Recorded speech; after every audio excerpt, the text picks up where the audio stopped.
Jam 88.3. 60 minutes of pop fiction. Venture into a world of fantasy, animation, gaming, mythical language, graphic novels, robotics, and sci-fi. Tune in to 60 minutes of pop fiction with Marty Tengco. Wednesdays at midnight on your new music alternative. Jam 88.3. They say you get what you give. We give good music. And we get you.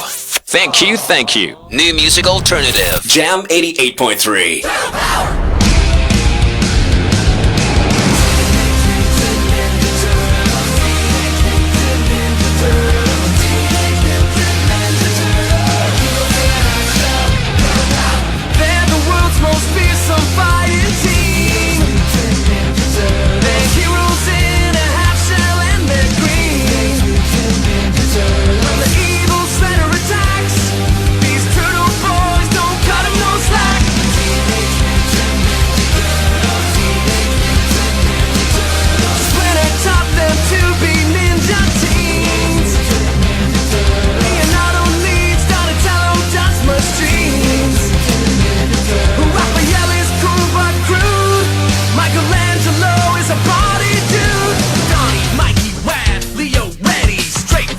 We'll be bopping rock steady. Got the foot clan under attack. It gets heavy when the Brotherhood of Ninja Warriors drop levy. It's all in the fan. No heroes, just brothers dedicated to the cause of protecting others. All different in their own right, but when they come together as a team, you've never seen it better. Splinter's got their backs, but Shredder strikes back. Turtle power to the limit. There's no turning back.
That is the Turtle Power or Teenage Mutant Ninja Teenage Mutant Ninja Turtles theme sung by CD9 for the movie Teenage Mutant Ninja Turtles Out of the Shadows 2016. Welcome to 60 Minutes of Pop Fiction on Jam 8.3, your new music alternative. Guys, you should be excited. This is childhood. I mean, for me it is. I don't know what's your childhood, but this is for me. This is a time when superheroes, okay, every time is always a time for superheroes, okay? I know that. There's, from Marvel to DC, but this time, this was different. I guess in the Philippines, it was such a big deal, so you know my age. It's showing that this was thing that I would watch every afternoon. So if you were me watching this every afternoon, then this is the time for you to geek out with us. This morning, I was going to say tonight. No, this morning here at 60 Minutes of Pop Fiction. Of course, we're on Facebook Live. Just look for us, 60 Minutes of Pop Fiction. And of course, we do have a text line and our WhatsApp number, +63 915 349 0883. And my question for you, which I'll ask my co-host later on, is, are you Team Shredder or Team Splinter? Let me know later. Again, message us 63915 349 0883 or message us on our Facebook Live. I keep saying Facebook chat. It's not Yahoo chat. It's Facebook chat. Facebook comments. Facebook Live. Just look for us, 60 Minutes of Pop Fiction. Okay, guys. If you see this familiar face, he's a familiar face. Remember, when I talked about Spider-Man last year, he was my co-host. Welcome back, Kyle Francisco. Hello. Thanks for having me again. Yes. I didn't know you were a fan of TMNT, though. Yeah. Before I got into Spider-Man, actually, I got into TMNT. I think like you. So they know how old we are. I know. So you are these are one of I know you have a lot of fandoms. So this is just one of the additional. This is probably like after Spider-Man. Okay. This is like my second, and then there's a third and fourth, Fourth and all the way to the whatever, 10th. But yeah, yeah. this is This is the next one. yes. All right. And since this is your next one, I have a few questions for you. I always do anyway. I mean, everybody knows that. Oh yes. But it's not difficult. Okay, my first question is who introduced you to TMNT? Okay. The story goes like this. I was a very sickly child. Okay. At 2 years old, I was mostly bedridden. Why? I had a weak immune system. Okay. And I had like a slew of medical problems. All So I right. didn't really get to go out a lot like other kids. Mm-hmm. I think this is the most distinct memory I have of TMNT. It was New Year. Okay. So you can imagine like a kid lying in bed New Year's Eve, couldn't even see the fireworks. Yeah, because you can't. You'll Yeah. smell the the Exactly. fumes. So I had like closed windows, so I could just see the faint, Aww. outline of the fireworks. Right. So my father went and surprised me because he knew I was sad and was looking forward to. The New Year's, Yeah, of course, looking- the holidays. Yeah. So he gave me an action figure. It was one of those Ninja Turtle action figures. It was Michelangelo. Oh, I didn't Um, expect that though. That is quite interesting that you got Michelangelo. Okay. Yes, it really is. Especially since my name is Michael Angelo. Yes. And when we'll get, Yes, I exactly. think I have another story about that later. But yeah, so this figure had a special play feature. Okay. You wind it up, the hand, you can clip his weapon on his hand, and it spins. That is amazing back then. Yeah, That back was then already it was like pushing the Whoa. boundaries Yes. of toy making. So It's true. wow, You're not gonna stare at it and make sounds yes, alone. exactly, It's already yeah. moving. So, Yeah. so yeah, that helped me get over the sadness that I felt during New Year's, and that also kickstarted my, let's say, I guess I would say, obsession with TMNT. Okay. Wow. And it's so interesting that it has nothing to do with the fandom. It's more of, yeah. I'm not saying that it's a good thing you got sick because you got the toy. That's one way of look. That's like looking on the bright side, I guess. A very Yeah. but It worked. At least you were.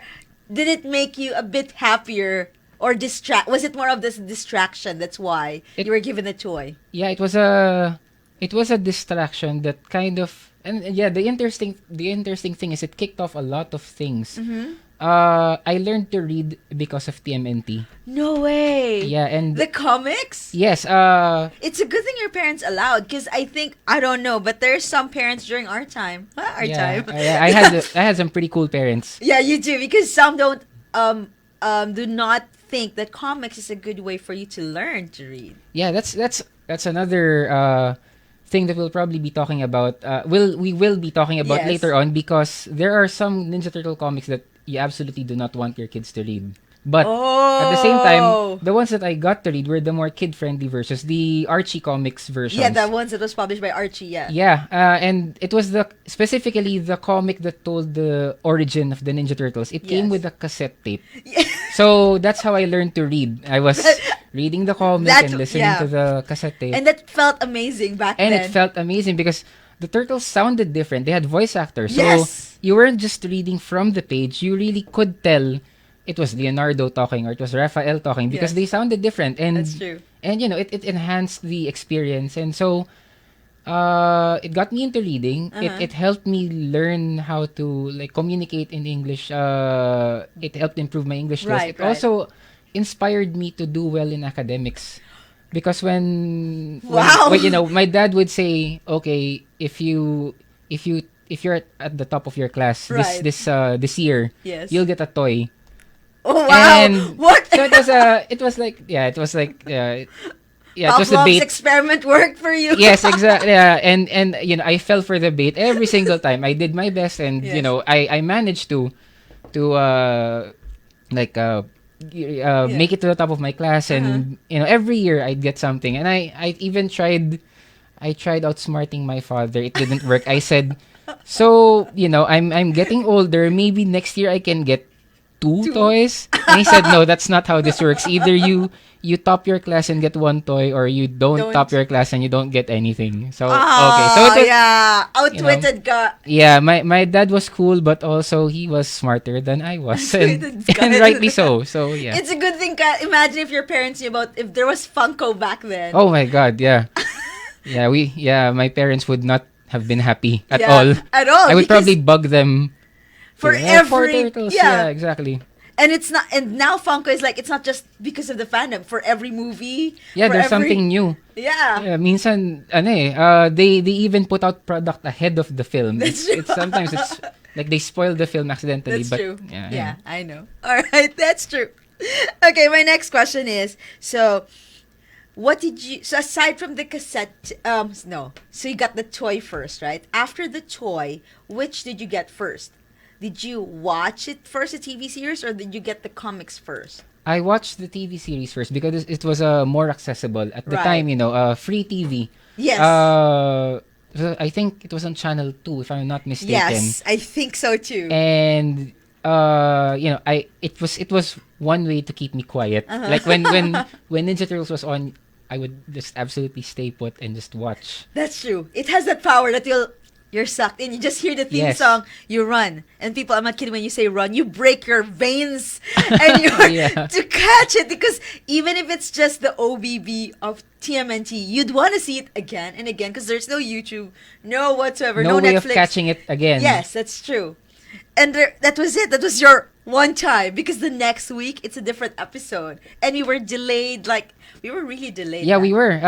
The cartoons came out in 1987 in the US, and when I was 2 years old, that was in 1990. I think that was, and ABS was just airing the first season. Right. Because the first cartoon had a total of 10 seasons over the course of 10 years, from 1987 to 1996. That's true. So by the time I got into the fandom, we were just getting like the first couple of seasons in. That's so true.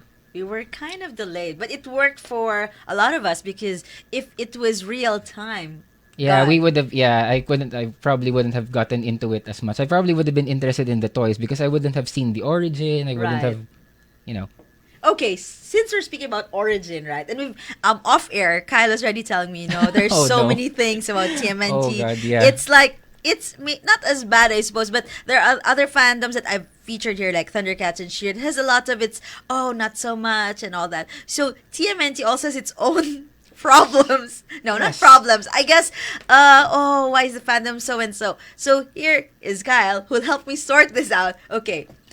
Of all the versions and variations, what is the most legit plot and character?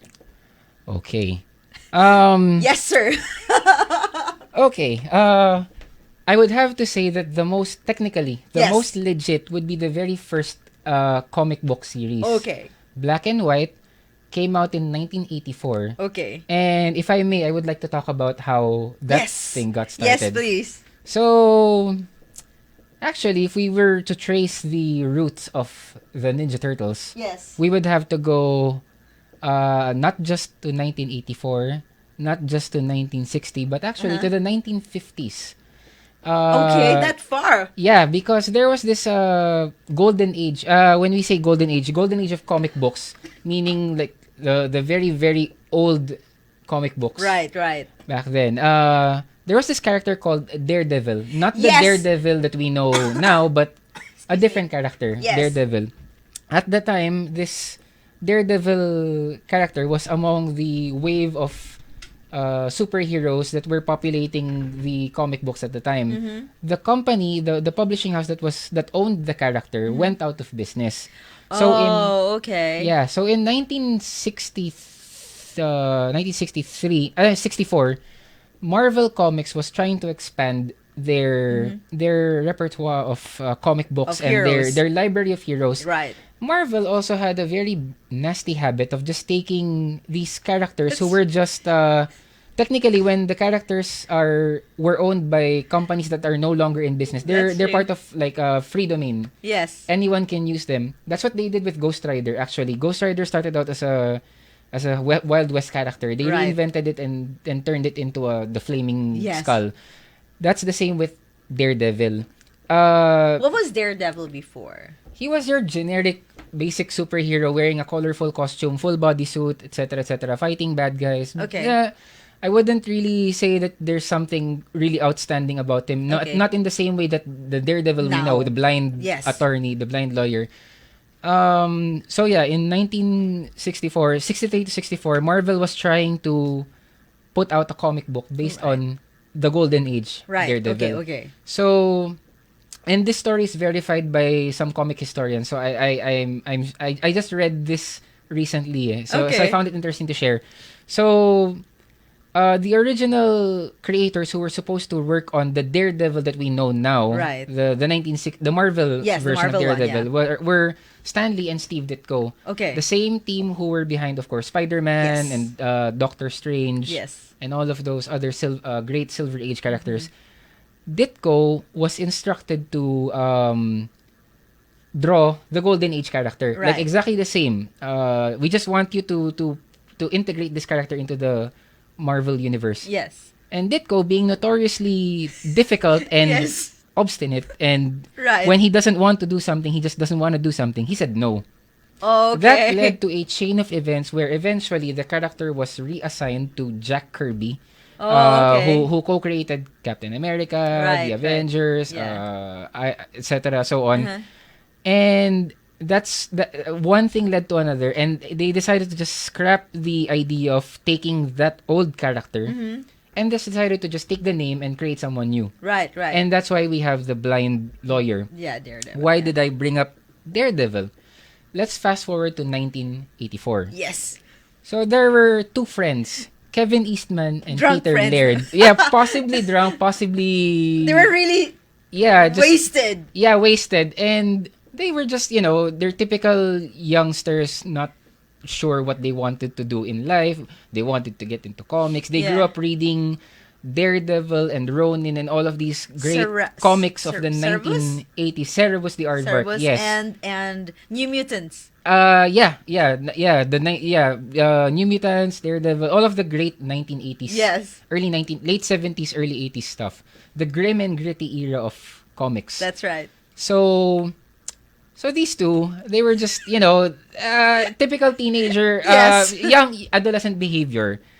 One of them, Devil I believe may it care. was, like, dude, let's work on this. Let's work on something, man. So they were just drawing all sorts of random things. Yes. Kevin Eastman got this bright idea to draw a tortoise with a bandana and a pair of tonfas sticks attached to his arms. So-called arms. Yeah, so technically the first Ninja Turtle they drew was Michelangelo. No, Technically. really? Yeah. No. Okay, I can accept this. Okay, fine. So there's that sketch of this bipedal turtle with sticks and Okay. bandana, weird looking shit. And they decided, why don't we push this idea further? Okay. And presumably, and don't quote me on this, but presumably, I don't know, maybe on weed or something, or alcohol or But whatever. they were really They out were of it. really- Yeah. Yes, and so they came up with the idea of putting out a comic, Right. the Teenage Mutant Ninja Turtles, a parody of the grim and gritty comic books at the time. Yeah. The comic book was released under the banner Mirage Comics. Yes. Mirage because there was no comic company. Yes. And so It was it's just a slight self-published. reference to the fact that there is no such thing as a publishing house. So they went with Mirage because it's literally a mirage. Of the greats, yeah. Uh-huh.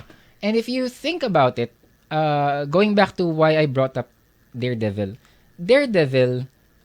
set in New York, he got his powers when he was a young boy. He pushed an old man out of the way who was about to get hit by a truck. Right. From that truck fell a canister of radioactive liquid that hit him in the eyes and blinded him. Right. When he grew up, he was trained by this person named Stick. And he spent a lot of his time fighting ninjas known as the Hand. Yes. So let's go to the Ninja Turtles. The Ninja Turtles. Okay, here we so go. sorry, yes. You know where this is going. Yeah, I know. Okay. So the Ninja Turtles, they were 4 turtles bought from a pet store. Yes. Who a young boy named Chet, he dropped the turtle bowl, the fish bowl. The 4 turtles fell into the sewers. Yes. And were adopted by a rat. This is the original story. This isn't the anime because they took some liberties with it. But anyway, going back, one day, a mysterious liquid fell from the street Yes. into the sewers. Yes. And for some reason, when it came into contact with the turtles and the rat, it mutated them in strange ways. Yes. It mutated them in the sense that the last thing they came in contact with, Yes. they adopted that form. So they became humanoid. Right. So and they became, and you know, the rat was already like somewhat intelligent based on the story. It's somewhat intelligent because he was taking care of the turtle, etc. And the rat got the idea to train them in martial arts, gave them names after Renaissance artists, and then the rat's name is Splinter. So you see the parallels. Daredevil, a boy who got blinded by radioactive chemicals. The Ninja Turtles got transformed by radioactive chemicals. Yes. Daredevil was mentored by a guy named Stick. The Turtles were mentored by a rat named Splinter. Daredevil fought the hand. The Ninja Turtles fought the foot. Yeah, the clan. So I'm so sorry. yes. And you know, if you wanted to push that further, Daredevil has a villain called Gladiator.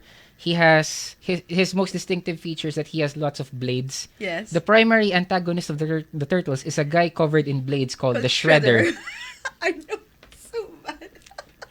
So yeah, and the interesting thing is that Shredder actually didn't make it alive during their first really? adventure. Okay.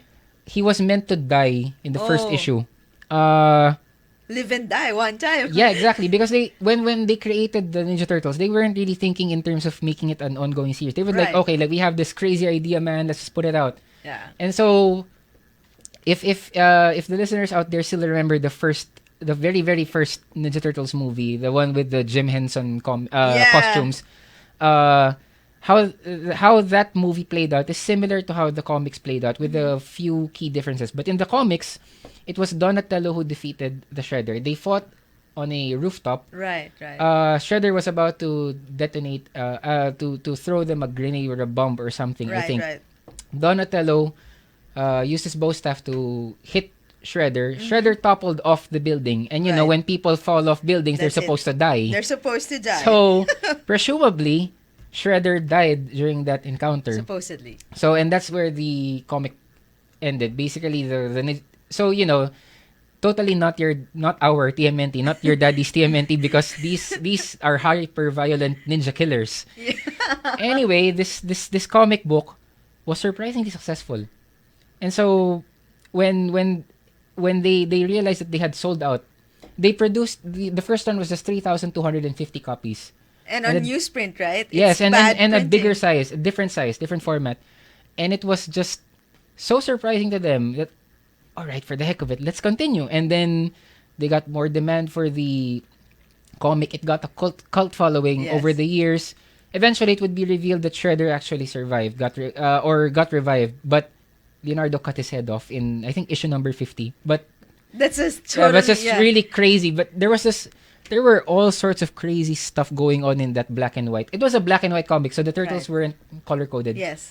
We were supposed to operate under the assumption that they were all wearing red bandanas because the covers were colored. Mm-hmm. And on the covers, they were wearing red. They were only distinguishable by their weapons. Right. So, yeah.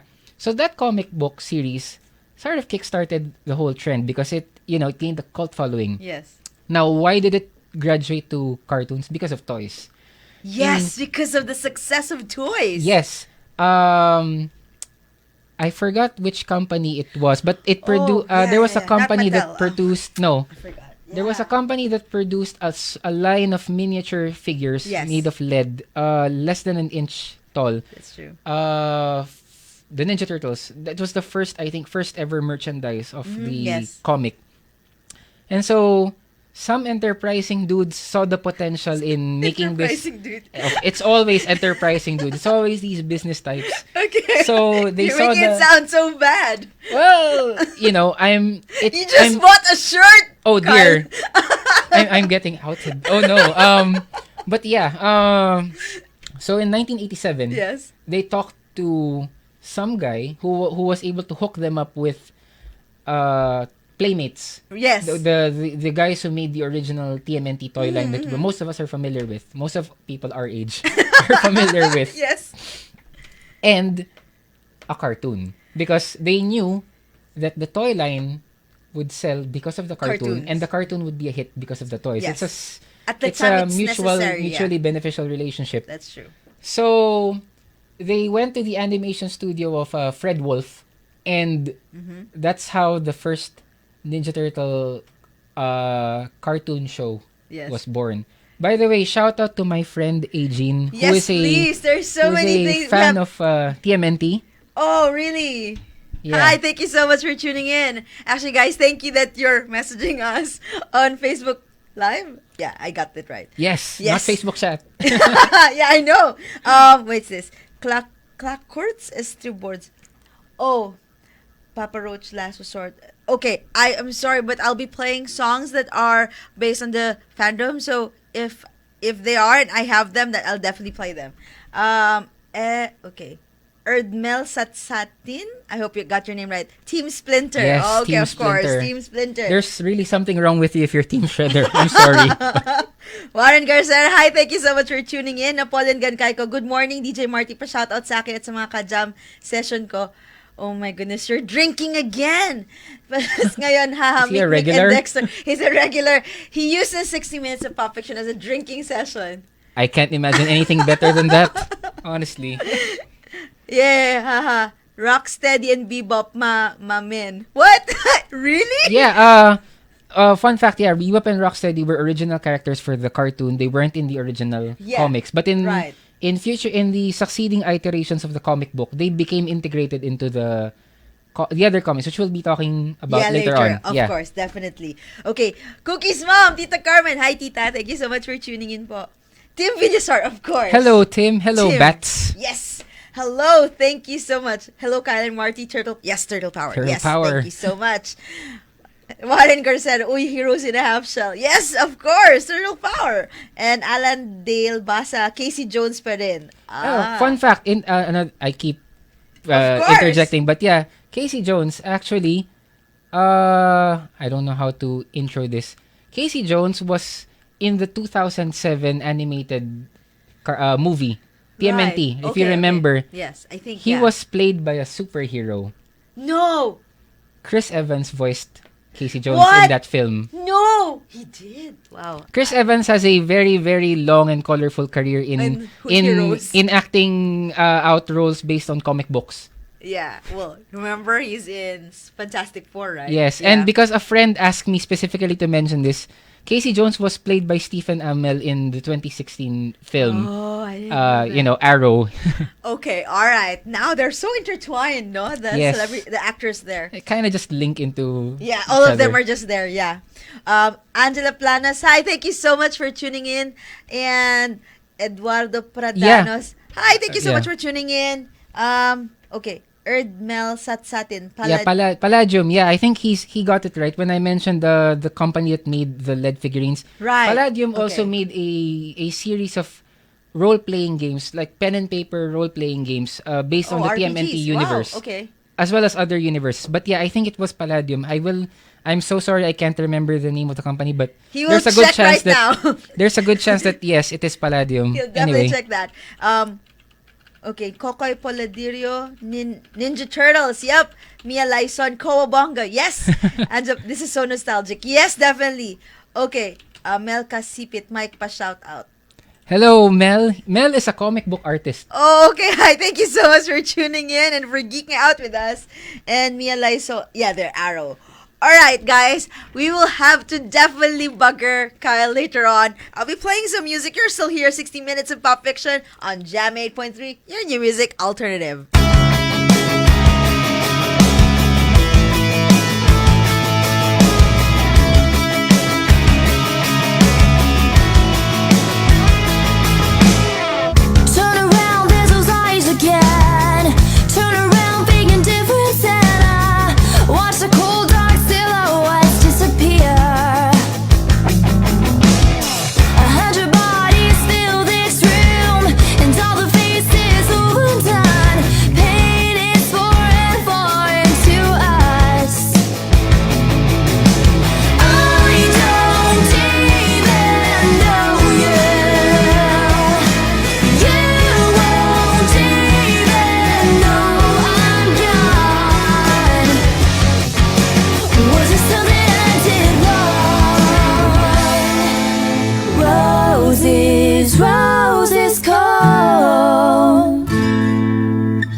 the city's new music authority, Jam 88.3.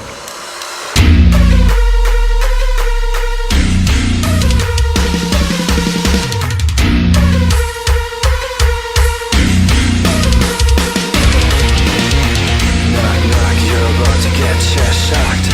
Knock, knock, you're about to get shellshocked. Knock, knock, you're about to get shellshocked. Knock, knock, you're about to get shellshocked. Morning down forever. Once we get to where we get back to the weather. Together ain't the way we go fast. You know I catch you blind, just like you talk a shot. See you better. Rubber breath, trying to get the shadow. We don't wanna cut like a shadow. I am out now, come together for the down. Orange Lamborghini calling my counselor. Let's not cross, put it up through. I've been fine, I've been everybody, they don't let it fake off. Super roll on, I'm the man of you. I'm a cry in my pocket, you can get it on the front. For one we fight together. I can't get out the ocean. For one we ride together. Look, look, look, look, look, look. For one we fight together.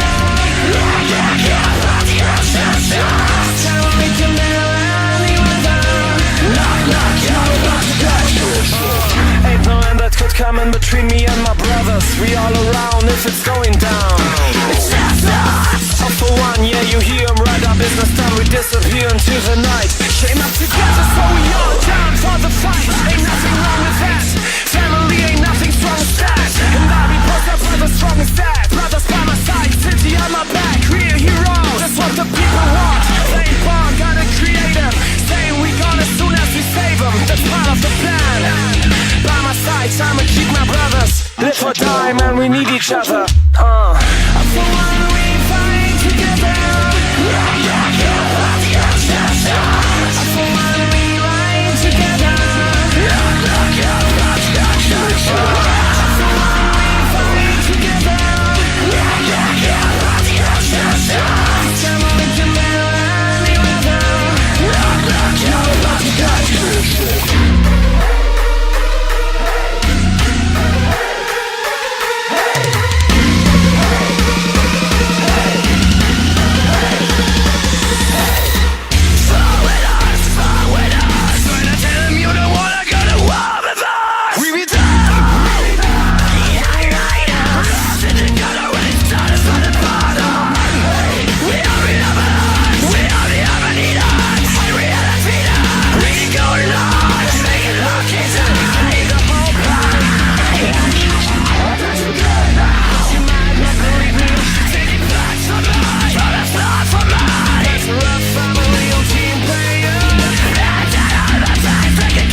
Shellshocked, a metal cover by DCCM, or if you want to know what that means, it's Death Come Cover Me. I don't know why you'd name your band that way, but they did.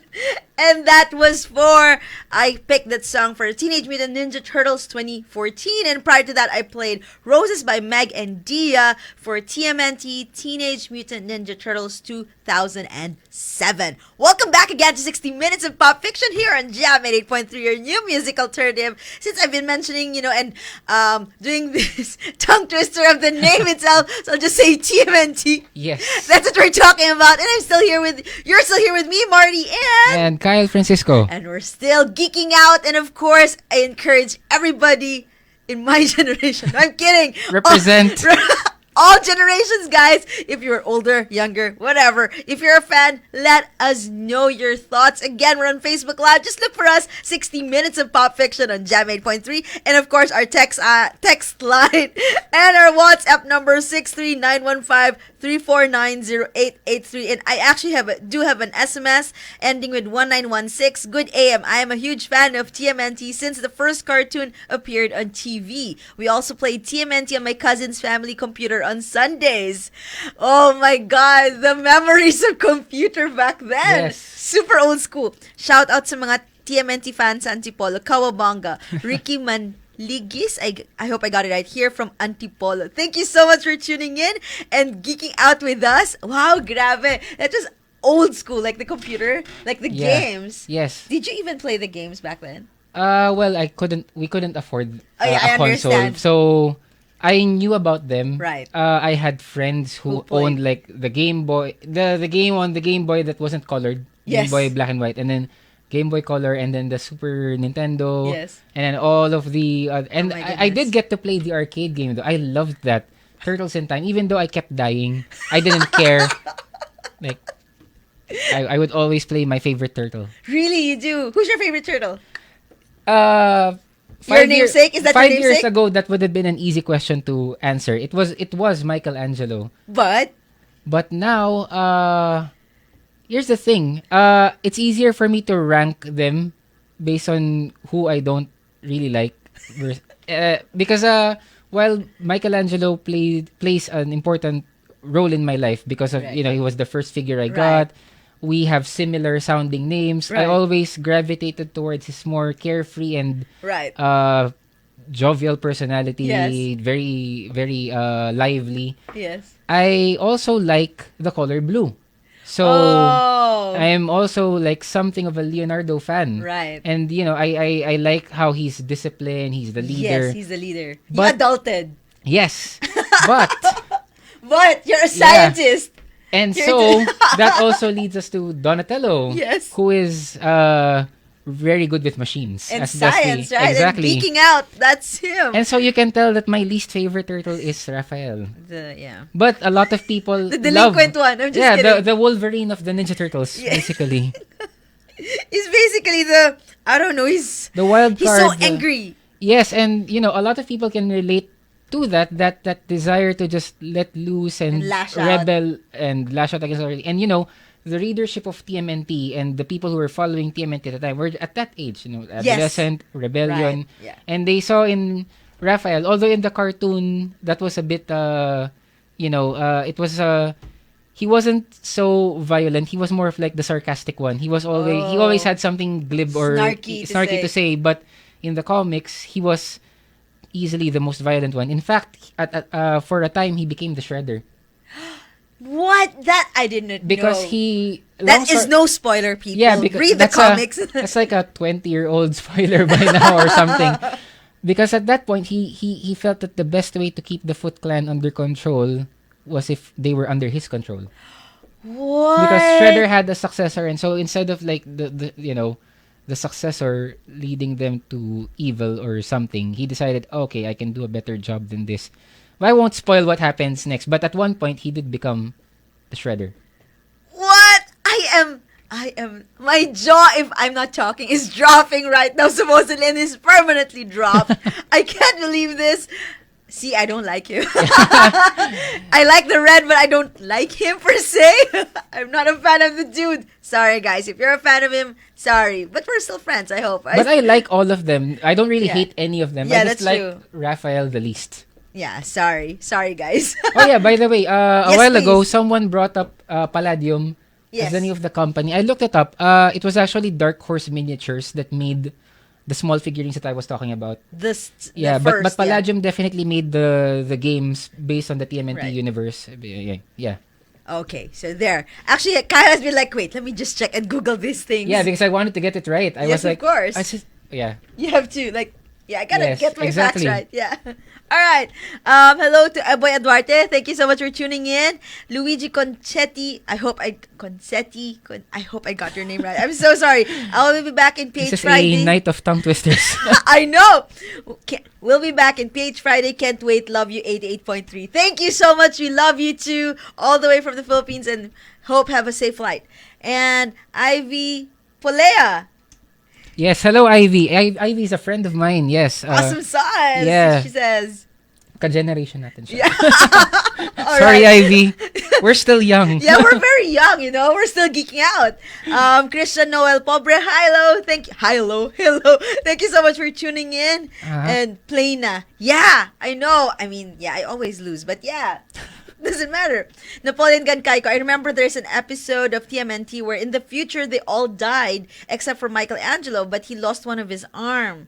And upon meeting the turtles of the past, he's totally a different turtle, all serious and all, and they fought together to kill a supersized Shredder. Okay, I know the episode he's talking about. I'm not sure about how accurate this summary is, but I will trust this. I think it's fairly accurate. It's one of the newer cartoons. Either Okay. I'm not familiar with I think it's the 2003 cartoon. 2003 cartoon that ran for 10 seasons. Was it 10 or 9? Anyway, it was the newer cartoon, because the interesting thing about the TMNT is that maybe it's the one fandom, maybe just like Star Trek, where you'll really see that the fans are divided. Right. But in a good way, in the sense that... Just like Star Wars, they're also divided. Yeah. Like in Star Wars, you have fans of the original trilogy, you have the newer fans, you have fans of the expanded universe. The saga, yeah. But in TMNT, you have fans of the Mirage comics, you have fans of the Archie comics, you have fans of the 1987 cartoon, you have fans of the 2003 cartoon, of the Yes, they're really defined sectors of fandom. Yes. And so it's just really interesting to see what people like and dislike about each of them. So it's very inclusive and at the same time exclusive. I know. It's ironic how that works. That's true. And the fandom is alive, so I guess. Yes. And every 5 to 10 years there's something new to revitalize the interest in TMNT. Right. Like this new cartoon, which I am absolutely not following. Yeah, I'm sorry. I just really don't like the art style. It's a very... This is the new one, the 2018. Yeah, the newest one. The rest of the TMNT. We'll definitely talk about 2018. Yeah. We're not going to bash the 2018. Yeah. It's just that I guess we... I don't know. Maybe because the creators now want all the youngsters now are not going to be so okay with the old school drawing. They'll feel like, it's not ugly. the same. Yeah, so they feel like we need something that's very much because art does evolve. Yeah, it does. Pop culture does evolve, art does evolve but over it time. sort of did not help, I think, for me, with the image that the TMNT universe had created from the very first time it was concepted to now. It sort of did not help, for me at least, I guess. Anyway, well, don't bash me. Okay. Maya Layson. Yeah, hello Maya. Donatello all the way. Does machines. Oh, yeah. Yes, definitely. Napoleon Gankaiko, but still Rocksteady and Bebop are my men. Oh, yes, absolutely. Yeah, they are like the best stupid henchmen anyone can ask for. I was gonna say that too.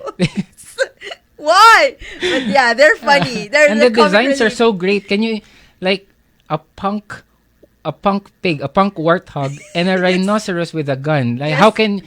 That is like the apex of design. Yes. Like, seriously. You cannot ask for better henchmen. So cool, but so empty in the attic. Yes, exactly. Pure muscle. I know. Erdmel Satsatin, your thoughts on Rise of the Teenage Mutant Ninja Turtles? Oh, wow. Looks like we're venturing into that now. Yes, we are. All right. I would like to just include all the other cartoons as well. Yes. Let me just give you a quick run through of all of the series before we move on to my opinions about Rise of TMNT. So there was a 1987 cartoon which ran for 10 seasons. That is true. Interestingly, somewhere between season 6 or 7, I think, and 8 or 9, 7 or 8, the tone of the series changed and became a bit more mature. Even the artwork changed. Oh, and one interesting thing about the artwork, did you know that for the 1987 cartoon, a lot of the animation work was done in the Philippines? Oh, yeah, this is what you were saying off Yes. air. I was so amazed. Yes, that's how I they should made have known. cartoons. I could have just, outsourced, asked my parents, like, can we just go to that animation studio and watch them do it? Where? Where Yes, were they based? Somewhere here in the Philippines. Somewhere, I think. Basically, the point was they were looking for cheaper manpower. course. Basically, that's really it. that's Outsourcing, and at the time, there were there were and still are really talented but underpaid and underappreciated animators in the Philippines. True. My goodness. Like, this country is full of great artists, and the fact that we all grew up with such a commercial juggernaut as TMNT attests to that fact. Yes, that's true. That is just sad because they're underpaid, but the cartoon was. I mean, For I its could've- time, it was amazing. Yeah. Like by today's standards, obviously it's not. But because the technique evolved, so That's true. yeah. So there. Okay. Now that we're there, what's this? So what are your thoughts? All right. So yeah, just sorry to keep moving on the so and then there was the 2003 cartoon, Right. which I mentioned earlier, and then the 2012 cartoon, and then the 2018, which is now Rise Yeah, of the I don't like TMNT. that. Yeah. Okay. Let me In a- just don't quote Yeah. me there. Yeah, don't quote me on the don't like there. But I'm just disappointed. Just like I'm disappointed with Thundercats. So Oh okay. yeah, the new Thundercats. Yeah, Yeah, I'm very the disappointed. noodly art style. Okay. It's not it's not it's not everyone's cup of tea. That's Yeah. the thing. That's true. What I don't like about wait, sorry. I have to address this. Maya brought up a story arc with super mutation transformation. Yeah, I think you're talking about the anime. Oh. There was an OVA where What? They have OVA? I thought Kenshin is the only one that has OVA. I didn't know. Oh yeah, it was an anime thing. Yeah, because Ninja Turtles was a global hit. This was in continuity with the 1987 cartoon. There Right, was right. a few episodes where made in Japan where the turtles gained the ability to transform into more muscular armored forms, super mutation basically, and Oh my goodness. and so did the Shredder and Bebop and Rocksteady because of some crystals or some nonsense like that. But it was fun. It was fun nonsense, but it was nonsense. Yeah. That's legit. Yes, it was legit. What's Oh, the yeah. name of the? The name escapes me. I will probably look it up later. Later. But yeah, the name escapes me. But it was an OVA. It was Okay. I think it was like super mutation. I think that's what they called it. I forgot to mention that between the 1987 cartoon and the 2003 cartoon, there was a live action series from 1996 to 1998. Yeah, I remember this. It's a bit weird, but Ninja Turtles: it was The Next okay. Mutation. Yeah. It was okay. Yeah, I mean, it was okay. Yeah. It featured a female turtle, Yes. Venus de Milo, and if you look at it, okay, Kevin Eastman hates Venus with a passion. I've read in many Really? I interviews didn't that, know that. yeah, it's one of those things that you never ever mention to Kevin Eastman. If you notice, Venus de Milo was the only turtle not named after a Renaissance artist. Michelangelo, Leonardo, Donatello, Raphael, they were named after Italian artists, Renaissance period. Venus de Milo was named after a work of art Yes. from ancient Greece. Yes. So from there, you can see like how you can see the disconnect. Yes. But even the simple thing of naming, keeping it within the era, Yeah. No. you really even something as shallow as that tells you a lot about the creative process that went into Yes. the Next Mutation. Next Mutation, plain and simple, was a cash grab. The only other notable thing about the Next Mutation is that they crossed over with the Power Rangers. Yeah. Yeah, I think there was Power Rangers in space. Power Rangers in space. There was one episode where because the Next Mutation live action suits. So they managed a crossover episode because they were, I think at the time, under Saban Entertainment. Okay. So that I'm not yeah. So yeah, there was a crossover episode. What? Now I'm lost. I didn't even know that. There's so many things actually. I am not familiar with TMNT. I'm just familiar with the Yeah, with the OG cartoon. yeah. I'm so sorry.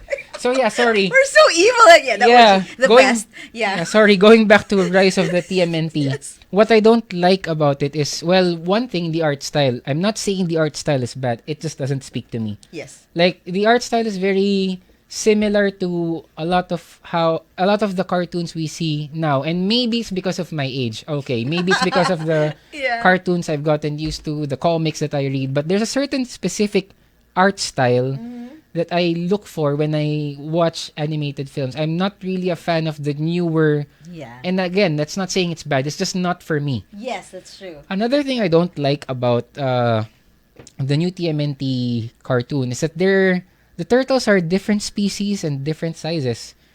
And So Raphael is weird. the leader now. No, why? And apparently they have magic powers. Like I really don't follow the cartoon, but sometimes I get glimpses of I watch clips and I just don't like what I see. Anyway. It's not bad. I'm sure after this cartoon there will be a new generation of fans that grew up on that cartoon. Yeah. And that's perfectly fine. It's just not for me. No, that's not accurate. Can I just battle? Guys, no, I'm just kidding. It's up to you to get what you want, but for me, it's not. It's not my thing. That's how you grew up with crazy cartoons, crazy creators who didn't know what to do with their lives. It's supposed to And be. then now you have this. Yeah, they're worse. They're like creators have I don't know, no passion, no drive at all. I don't know. And the interesting thing is this came right after the Michael Bay TMNT movies, which I thought at the time was the absolute worst they could do to the franchise, because I'm find not that bad. I was like, okay, like not I his best, but I hated the first film. The second film was slightly better, not by much. why don't you like the films? The newer, the most recent ones, aside from the I fact don't- that they look weird. That's the biggest reason. I don't like their overall look. I don't like their design. Mm-hmm.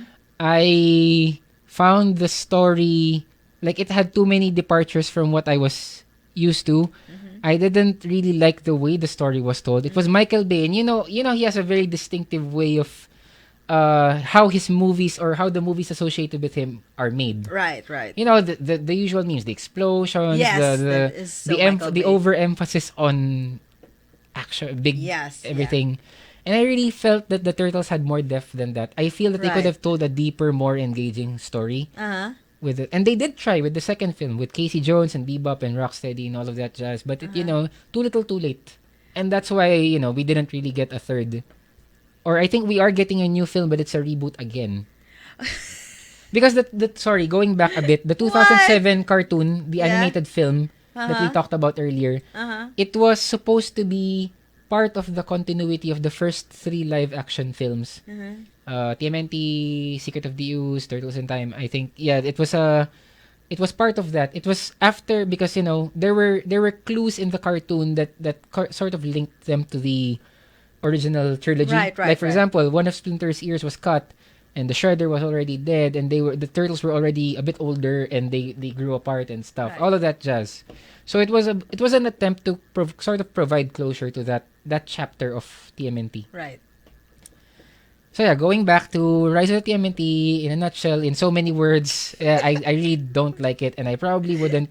It's probably the first cartoon that I will like mostly ignore, I guess, because I loved the 1987 cartoon. I followed the Next Mutation. I sort of followed the 2003 cartoon. I followed the 2012 cartoon. Right. I have no interest in following the new cartoon. So You won't even look at it. I initially I did. For Because don't knock it until you've tried it. That's yes, what they say. yeah. You will still try Yeah, but not from what I've Without- seen, I don't like it. at all. Yeah. Because some people who are into the fandom but not with the newer ones still try and give it a shot, because so you really know how, I don't know, for comparative reasons, how bad or good it was. So you're still gonna give it a shot. You're the type of fan, because I'm the type of fan who's just like, no. That's why it's so funny when they did the Star Wars thing, that they made the two people fight the old trilogy and the new trilogy. Okay, let me not go there. Oh, I will God. not make people fight. Here we go. All right. Wait, what's this? There's an interesting comment here By by Alan. Okay, Alan Basa. Okay, Yes. go for it. All right. He mentioned this, and thank you for mentioning this, because I am a fan of Epic Rap Battles of History. Okay. So, just for background, Epic Rap Battles of History is, well, I think most of you Is it probably on have YouTube? heard of this. Yes, it's on Yes, YouTube. It's I on know YouTube. this. ERB. It's a really, really good channel. It's a fun They put channel. a ton of research into it. Basically, the premise is they pit two individuals or two groups of people, either who have absolutely nothing to do with each other, Or who are diametric opposites. yes. Like they have historical rivalry or something. Yes. Like, I think one of their early episodes, they pitted Hulk Hogan against Kim Jong Il, and the more recent ones, they did the So presidential candidates. I think they pitted Hillary Clinton against Donald Trump. So you see the broad range of So one of those episodes, they pitted Leonardo, Donatello, Raphael, and Michelangelo, the Renaissance artists, versus Leonardo, Donatello, Michelangelo, and Raphael, the Ninja Turtles. no. And it was a fun episode. Considerably less trash talk than the other episodes that I've had the pleasure of watching, but it was still fun. It was was fun. great. It was great. You were very entertained. Yeah, it was entertaining. And very well thought of, you were saying. Yes, they really take the time to research their stuff. So guys, you can check that YouTube channel out. It's really interesting. Yeah, I've seen a lot. ERB. Yes. All right. Okay. Let me see. Mia Lisa. Okay. Oh snap! For real, it was an anime. Yep. According to Kyle and Napoleon Gankaiko, Power Rangers and TMNT is one of the most amazing crossovers ever. It was mind blowing. Like seeing those two. Yeah. I didn't see this episode maybe because I didn't like. I think it was at the time when we weren't already we were already not, because I'm pretty sure you grew up on Mighty Morphin. Mighty Morphin Yes, I and maybe Zeo Rangers, the second installment. Not, a bit of it. I think I did not like You it anymore. dropped- When yeah. I dropped it already. Yeah. But I kept seeing it. Yeah. But I dropped it like, not really. This crossover happened, sometime when I'm sure both of us weren't following Power Rangers anymore. I just know this because I keep abreast of TMNT, but Yeah. I wasn't following Power Rangers at the time. But yeah. Guys, you know my age already. You know our ages already. It's so funny. Okay, so Julius Delor. Okay, your thoughts on Bay vs. TMNT. Yeah, You already I said don't it like them, earlier. yeah. Period. Crystal Buesa, hi. Thank you so much for tuning in. My classmate, no, schoolmate from Saints Co. Okay. What's this?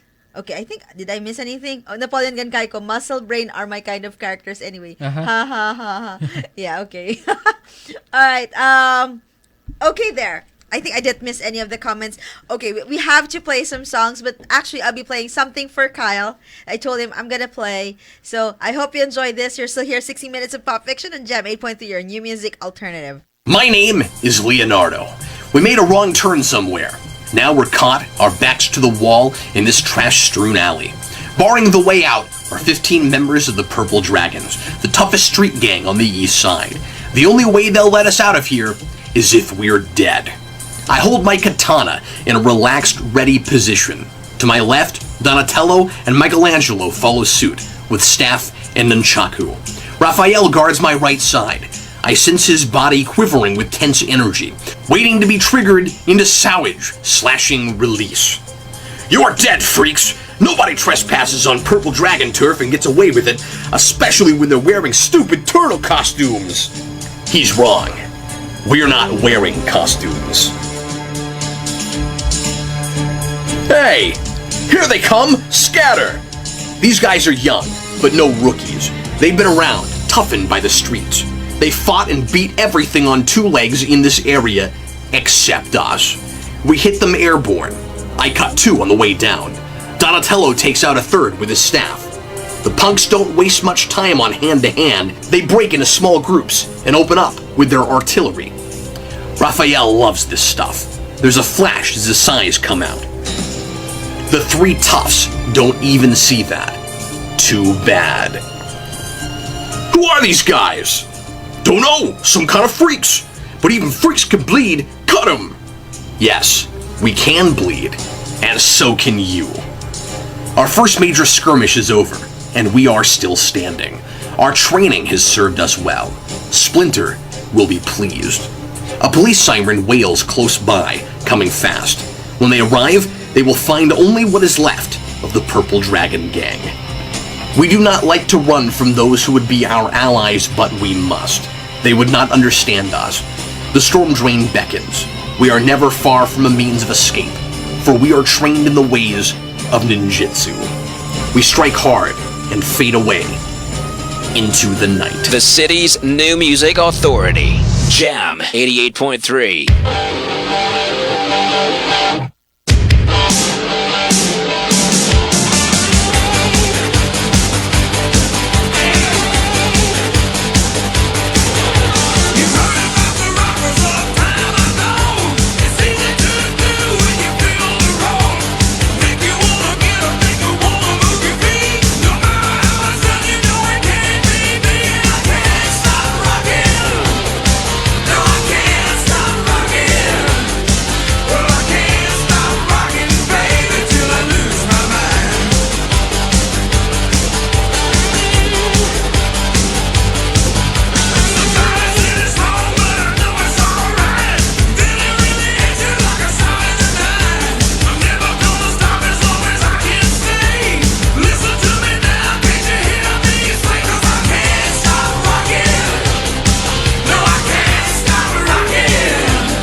And that was Can't Stop Rocking by ZZ Top. Yeah, I don't know why their band name is like that. But yeah, ZZ Top is for Teenage Mutant Ninja Turtles 3, 1993. And prior to that, I actually played an audiobook that was read by Captain Logan. And of course, as Kyle and I was talking about it, and he knows it, of course, this is from the first issue of the Teenage Mutant Ninja Turtles comic, the black and white comic in May 5, 1984. There you go, geek out there. You're still here. 60 minutes of pop fiction on Jam 80.3, your new musical alternative. Since we've been talking about turtle, now you know we're still talking about the turtles. You're still here with me, Marty. And Kyle. And we're still geeking out. Again, send us your messages, your stories, your memories. No, I'm not Your I'm questions. kidding. Yeah, your questions. We're not asking you to deposit the memories here. That's so weird. I know it's sci-fi, but we're not ready for that. But yeah, That's some Black Mirror stuff. Yeah, that's crazy. I don't want to talk about that. It's scary. It's scary actually because Black Mirror is so real. But yeah, send us your SMSs, your thoughts, your stories, your memories of what you've been watching, reading of TMNT. Okay, speaking of TMNT, SMS, which is our text line 63915-349-0883. We do have an SMS from number ending in 5593. He said, "Hi, Ricky again from Antipolo. What's your fave TMNT movie and why? And by the way, I love Raphael. Haha." Kyle. What's my favorite movie? Yeah. Right? The first. He's not asking you to love Raphael. Yeah. Thank you. And the first live action TMNT movie, because aside from the fact that it was the first one I saw, it was close and it was a good balance between, you know, the campiness of the cartoon and the fairly linear story of the 1984 comics. Right. It was a good balance. It told a pretty, you know, good story. It was a well developed story. It was well paced. Right. And you know, I think it really captured what the fandom was about at the time. Right. And so if you look at it now, it's not like the pinnacle of cinema, but there's some kind of charm Yeah, it to is. it. A close second would be the 2007 animated cartoon. Yeah. Animated movie. So, yeah. There you go. Again, guys, send us your stories, your texts, your whatever about TMNT. It's 1:10 on the clock, or turning 1:11. 1:11 the clock. Okay. Oh, sorry. Yes. Maya just messaged me and said that he was actually referring, when he was asking about the transforming turtles. Right. He was referring to a different episode, and he looked it up and he sent me the link. And I actually do remember that episode. Remember when I was talking about how in the 1987 I'm cartoon, trying to remember. Okay. yeah, sorry, in the 1987 cartoon there was like a shift from the campy light tone to the more serious dark tone. The episode that Maya was talking about was in season 9 when they were like really getting a bit more, you know, they were getting a bit more inventive and sometimes creepy with the way they were telling stories, and the art style was darker and the storytelling was a bit more adventurous. Right. That's the episode he was talking about. It was in season 9 where they actually did transform into some hideous looking Yeah, it is. It's ugly. things. They kind of look like Toka from TMNT 2 Secret of the Ooze, the snapping turtle with the spikes and all. They're like, imagine four of him in appropriate colors. So It's that's weird. it. Yeah, it looks weird, doesn't it? It looks like it's a deformed seafood. Like you're That's an interesting way. I'm sorry. It's like your Viand mutated or something. Like it's gonna fight you. Yeah, with a knife. And Yeah. those meme gifs were in The crab has a knife. the crab has a knife. Yeah, I can totally see Or that. Have you seen the crab wherein the crab did this with the The top view, and from the down crabs- below. Yeah, the crab did Yeah, this. that was freaky. Slashing by the neck thing, and I was like, yeah, the crab is Yeah, ready. I'm so glad I wasn't there. Yeah, Yeah. kind of like that. Yeah. It's a good thing I'm not really a fan of crabs, so I don't eat crabs, so that's okay. Yeah, no danger there. No danger there. All right. Okay, so hello to Julius Dolor. Hello. Thank you so much for tuning in. Okay, Erdmel Satsatin. Remember the local TMNT rip-off Panda Kekoks from GMA7? Oh, God. I don't know. Thank you goodness I don't know. You know this. Can I just say that I don't? Can we pretend that I don't? Because I kind of do, but it's one of those things that you just bury. Like, at the back of your Guys, head. that's why I was waving my pray to hands God off air because I was telling Kyle I'm very disappointed with a lot of our local heroes because they're a total ripoff of foreign superheroes. And the thing is, it's foreign because it's not something close to home. They try to make it, but it's not. It's very not. So the storyline turns out bad because you try to fit in to Philippine setting. Yeah, but and there are things like Trece, which works very well. Yeah, that's what I'm takes saying. the Filipino setting and incorporates it very well into the story. Yes. Trece is the kind of story that would not work in any other country Yes, because that's of true. our rich mythology of creatures and all. Yes. That's why I'm so disappointed when they totally copy it to the T and then destroy it altogether. And it's Yeah. making me cringe. I was telling Kyle off air that And we're not gonna mention the ones, right? Yeah, because yeah, I know. I'm sure we'll get a ton of but they're not copycats because and that's probably a discussion for another time. Yeah, but it's a lot but of but I do agree with you. Yeah, Yeah. that there are. and it's disappointing, and I hope our creatives would, because the thing is, when we talk to local mass media like creators, they'd say that's what the masses understand. I beg to disagree. When you give in something like, why was TMNT a big thing back then? And we're talking about the masses. It was not played on YouTube or anything. It was played on regular TV, and they took it. And someone has to break the cycle. That's if you true. just keep feeding the cycle, then Yes. nothing will change. That's true. So I think I beg to disagree. We Filipinos are very smart. Everybody's smart. It's what information you give. And I think, we should stick into, like, if it's a foreign hero, fine, we'll take it as it is, but we make our own, like something that's local. And I hope we have more creators. That's why I hope we have, if you are a creator yourself, whoever is listening, go. Please. We need more local creative local creatives will make local superheroes. Nothing whatsoever, rip-offs whatsoever. I'm not insulting anybody here. Okay, wow, this is long. Jibo Vihonte. I remember watching it somewhere that the TMNT was inspired by Marvel's Daredevil comic book. Is this true? Okay, Oh, yeah. I'm assuming that you just tuned in. Hi, thank you so much for tuning in. And we mentioned this earlier. Yes, Cal, say it again. Yes. Mention it again. Yeah. In a nutshell, yes. The TMNT is sort of a parody and somewhat inspired by Daredevil, with the parallels, like for example, of Splinter and Stick, Daredevil's Yes. master, and the foot and the hand. And even the origins are linked. So yes, there's definitely there are TMNT is like sort of homaging Daredevil. Yes, definitely. It's a funny thing when they made it, as me and Kyle were making fun out of it. They might be wasted when they were creating TMNT. Yeah. Very.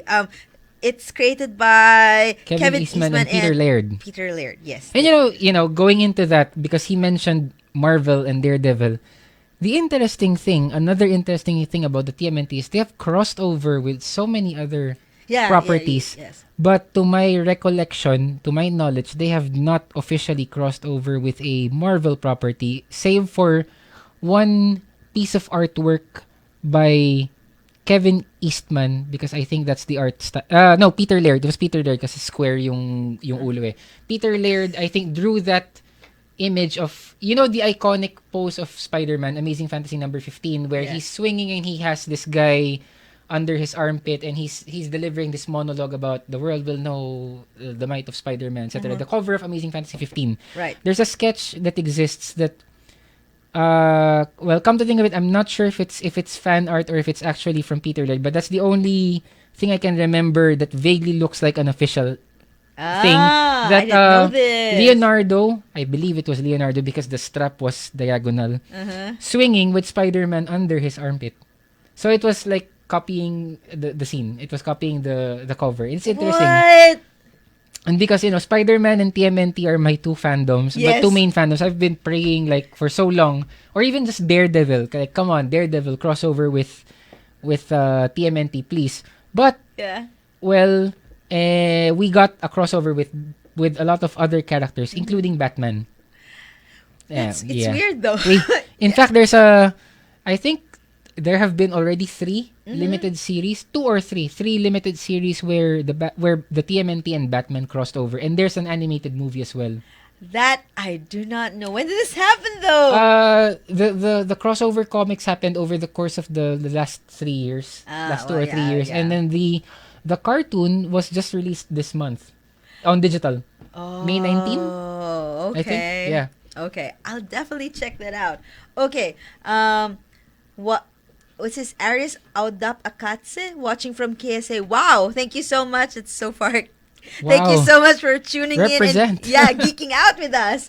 Okay, Mick Lizardo, is Ninja Turtle part of DC Universe? May napanood kasi ako, Batman is hunting the Ninja Turtles. Tapos dumating Shredder, nag-away sila ni Batman. So, Yeah, this it what was you just a crossover thing. Yeah, generally how this works is that the companies agree that their characters share an adventure or like meet each other, but whatever happens there normally doesn't reflect in what in Batman's actual reality or in Ninja. So you can just imagine these as okay. alternate versions of the characters Right. that happen to meet. Oh, damn, that would have been fantastic though. But sometimes the creators actually reference it. So it really depends on who's writing. Okay, that makes sense. All right. Mia Lyson, did you guys see that crossover movie TMNT Yes. Forever? Okay, I'd like to change my answer. If this counts as a movie, I 2009. technically it wasn't a theatrical movie. It was a made for TV movie. But this is my favorite movie, Turtles Forever. Really? Basically, the story of Turtles Forever is that it took the 2003 cartoon Turtles and the 1987 Turtles, and then they met. What? Okay. So you can imagine how mind blowing the aesthetics, the look. You imagine the friendly looking turtles of the 1987 series and the more serious looking 2003 turtles meeting up, criticizing each other, and then learning how to work together and beating the Shredder of the 1987 series and the 2003 series. And at the very end of it, they travel to the main universe, which is the black and white comic universe, and they actually meet their black and white serious comic book counterparts. What? That is so wild. The last scene was that the whole world is black and white, like New York City, black and white, depressing, really depressing looking, and then the angry Ninja Turtles of that world. So it's just really cool. It's mind blowing, and it's a tribute to all of the different interpretations of the Turtles until that point. That was in 2009, and now we're in 2019. So like 10 years worth of Turtles. I'm sure at some point there will be another crossover film. Yeah, let's just keep our fingers crossed and hope it's not a failure. Sorry. Actually the 2012 cartoon crossed over with the 1987 cartoon as well. So you can see that the crossover idea is really mabenta. Yeah, that's true. It works for TMNT at least. Yeah. Okay. Erdmel Satin Tracy will be a Netflix series. Yes, soon. Fingers crossed. I'm looking forward. I'm excited. Yeah, we're waiting. It's a super pending project. Napoleon Gankai, Alexander Tresi's Love. Yes, and we did have that episode. Was it last year? No, last year with Hank Sparrow. Paul Matias just tuned in. Has anyone mentioned that Pinoy TMNT? Yeah, in the 90s, which in turn into frogs, and their master splinter is a giant snail. Yeah, we did mention earlier. It's not something we are proud of. Oh God. And let's keep it at that. Yeah. I'm so sorry. I mean, whoever created that must have been a bad day when you created that, but yeah. Or under pressure. Yeah. Maybe. Must be total pressure. Like you only have a day's deadline. Think of something, and TMNT is not anymore famous, so let me think of that. Yeah. Although I'm of the opinion that I don't really think these people set out to make like copycat imitations. I think artists have a sense of pride. It's just that it just sometimes turns out that the execution isn't as clean, or maybe there's too much interference from the higher ups. Like make it more like this or make it more like that. So basically, the message is more original ideas. We need more original ideas. We're a very creative people, and we need to let that shine. We can, guys. We're very creative people. I can vouch that we can create better superheroes, please, and better art. And based on our culture, our mythology. Yes, that is true. Yeah. Okay, since that I only asked Kyle technically one question, and it's everybody. Oh God, I'm so sorry. That's okay, because that's how much interesting the questions are. They gave me better questions. And there's okay. a lot of material to cover. We haven't even really covered the other parts of the TMNT fandom. We're just like narrowing down. And, let's around. because there's a lot. There's a lot. There was a rock band. They had a phase where they had a pop band. TMNT had a pop band, and they had an album coming out of our shells. I think that was the title of the album. I had the cassette. Oh my God, I did not. I cringed when I heard it, and because like, oh my goodness, no, I'm not really that kind of a fan. I don't think I can manage. Well, I was a kid and I didn't, I could have had better judgment, but I didn't. So yeah, I bought the album and I was entertained. At the time. Yeah, it was pretty, yeah. Okay, all right. Which do you prefer? The comics, which is a bit dark, or the TV series that are a bit lighthearted? As a kid, I preferred the TV series. Now, I kind of prefer the comics. Mm-hmm. The comic book went in. If I may, I would like to talk about the comics now, and this is gonna be quite long, and So yeah, Mirage comics. They were dark. They were gritty. Mm-hmm. The Mirage comics ran initially for 2 volumes. Mm-hmm. Wow, yeah. Until Image Comics, which is the company behind Spawn, Savage Dragon. Yes. The company formed by the 90s superstar artists Todd McFarlane, Rob Liefeld, etc., Eric Larson. Image Comics got the rights to publish a 3rd volume of the original comic. Yes. And it's worth noting because if I said that crazy stuff happened in the first 2 volumes, crazier stuff happened in the 3rd volume. So crazy that when the 4th volume happened... Is it still under Image? The 4th volume came back... sorry. A bit about that. Archie was publishing comics around the same time as Mirage. So they were like... they were parallel. All right. Archie was closer to the cartoon, but not exactly the same as the cartoon. Okay. Like it went its own direction. Right. But it was relatively more kid-friendly than... Of course, it's the black and white comics. But so you have the Archie and the black and white comics, Mirage comics. At some point, Archie stopped. Okay. Mirage went on. Mm-hmm. The 2 Mirage volumes stopped, I think, lack of funds or something. Mm-hmm. Image got the rights to Right. TMNT. So volume 3 happened. Yes. In a nutshell, in volume 3, Donatello died and became a robot. Raphael got half of his face burned off. Oh my. Leonardo lost a hand. Are you Splinter turned into a bat. And Michelangelo became a writer. What? So you can see how that is so weird. Yeah. Out of all of them, Michelangelo Michelangelo got a girlfriend and became a writer. It speaks of you. Kind of like me.